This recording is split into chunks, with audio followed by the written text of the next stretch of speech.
Hey guys, good to see you again. Thanks for joining me for another edition of our Lifeline, Living Your Future Every Day. So let's dive into this. So we're now in the number 3, we're number 4, 5, and 6 of Think a Million, right? So number 4 says think action. Now this is an easy one.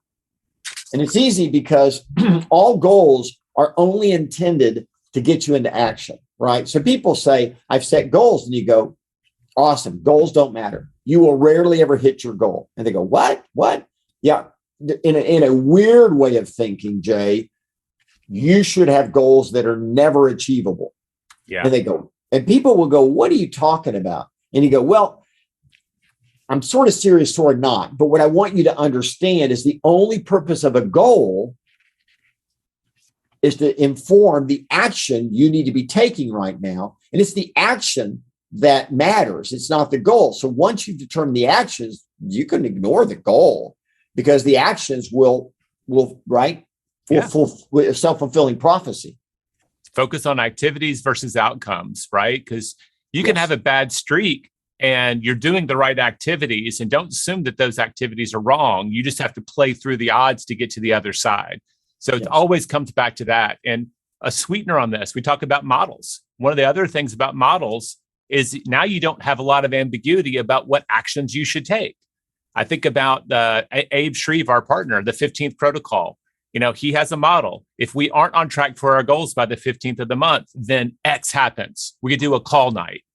Now the decision to take action's already been made for me. All I have to do is respond. Yeah, well, you bring up a great point here. And that is actions without continually with an eye open to whether they're giving the desired results can lead you down a horrible bunny trail, right? Yeah. I remember coming to you, and we weren't hitting the goal in our business, and you went immediately to, well, tell me what you're doing. And I did. And you said, man, you're taking small actions. Small actions lead to small goals. Yeah. Just triple everything. And I said, well, yeah, I hear you, but we only have so much time left in the year. And you said, oh man, annual goals are dumb. You said you're using that as an excuse by which to think about your actions. Set it big enough so that whether you hit it in a year, or maybe it takes 16 months, maybe it takes 18 months, I don't care. And that's a dumb thing to be focusing on. Yeah, I had never heard that before. Yeah, well, annual is no different than quarterly or monthly or weekly or daily. It's just it's an arbitrary time period to look up and ask the question, so how we doing? Right? Gary, that's all it is. Yeah. And guys, it can be so simple when you think about think action. People ask me in coaching all the time, what's the one thing I've got to do that, so important? What is these top producers do? And I said, you have to be a purist. They go, what's that? And I said, a purist about your morning schedule. If you do the activities that support the goals, then you will reach your goals. And becoming a purist is you're not going to squirrel off here or go there, do that. You do your lead generation, your lead follow-up, talk to your best clients, etc. That's a purist in the morning. Nothing gets in the way. No distractions, no squirrel taking you somewhere else. 100%. So the next one is think without fear, right? And in my mind, this is really important. But this is a layered conversation, right? That we're building here. And the next step is be fearless. Don't be afraid to fail. Don't be afraid to think big. Don't get into this box of thinking again that says, I'm not worthy, it's not possible, blah, blah, blah, blah, blah. All those things, right? Don't have fear, right? Because I'm sorry, you have to add to that, right? Which is also, don't allow your ego to create a sense of fear. Meaning, I remember I set a goal and brought it in. You said you should double that. And I said, well, I hit every number I set, and I'm not sure I'm going to hit that. And you said, man, that's just fear. What do you think? You're going to be judged on that? And I don't know why I almost needed permission to feel free that day, but that has stuck with me ever since you said it. We felt our way to success, right, Gary? I mean, that's the biggest myth out there is people have fear because they think that if they fail, it'll say something bad about them.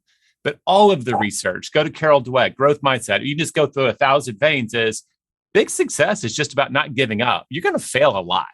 Everybody fails. Is a lot of failures. Sure. In Quantum Leap, we say, look, everybody falls down, not everybody gets up.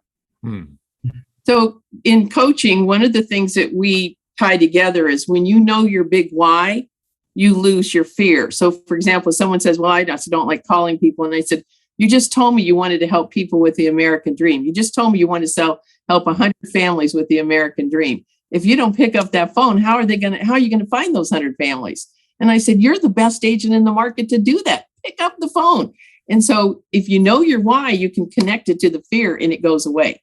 Love that. Amen. Yeah, I love that too. That's 100% right. What you're saying is focus on, keep your eye on the prize and recognize that everybody fails. I still remember the famous story that's probably not even true, but it's a wonderful story, right? Andrew Carnegie, someone that ran one of his businesses had just lost them like $1 million. This is back in the day when $1 million was probably $1 billion today, right? Whatever. But I did the math because it's in the next Think. We're actually in Think Progress now, Gary. Okay, let's go through them. Yeah, but it would have been worth $32 million today. Wow. Someone lost $32 million. So continue the story. Dale Carnegie. All right, so here we are. Think Progress. Yeah. So Carnegie says to him, this guy comes in and expects to be fired. And Carnegie says, why would I fire you when I just spent $1 million educating you? He focused on progress, right? We've learned something we will never do again. I mean, did you do something that was unethical? Did you do something immoral? Did you violate your values or your beliefs? I mean, why? The failure is inevitable. I mean, it just is, right? What you love, Jason, you and I talk football a lot. And the thing that's maddening is when the coach goes in and one coach sticks to a game plan all game long. Even if it's not working. It's not working. Change it. What? Change it. Yeah. Yes. Think progress. Don't get caught up in failure has stopped me. Failure should simply just cause you to look up and go, well, that didn't work. What should I do now? Well, it always said, and I'll go back to football, whenever we talk about that and you say, it's so interesting that the coach couldn't just pull both quarterbacks together and say, look, man, it's not happening for you today for whatever the reason, no judgment. Let's as a team try something else. Because and that's what I find about failure. Failure communicated with the people around you doesn't feel like failing. But failure when you're not communicating is really, really painful. Well, this gets back to parenting 101, right? And when we all have kids, and the one thing that this is what we want to teach our kids, right? We want them to think progress. We want them to think that even if you failed at something, that's okay. That's progress. Now ask yourself the question, what did I learn from this? And go apply that to the next time you do it, right? Because if we have a child that we've raised and they think that failure is final, yes, instead of that's progress, they're going to have a horrible life. Well, you said to me the other day, I said, man, I had a sleepless night. And you said, yeah, I don't have any of those. And I was like, what? And I said, well, why not? And you said, well, because I know I'm never going to give up. I've already won. So I sleep just fine each evening.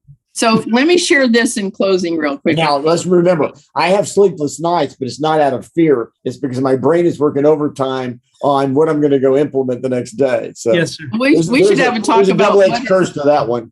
I don't think any of us understand what sleep is. So anyway, here's what I have on page 88. Failures are just stepping stones, part of the learning process, and they don't let the negative outcome derail their enthusiasm. Derailing that enthusiasm and that focus on the goal, that is the important part. Is you pick yourself up and say, what next, and move on. That's it. That's right. Yeah, that's 100% right. Yeah, that's the whole thing around grit, isn't it, Jay? Yeah. I mean, that's that whole idea that the number one cause of success is grit. And grit is this concept of never give up, right? Grit is let's go. Keep going. Keep going. Don't give up. Don't give up. All right, guys, we're out of here.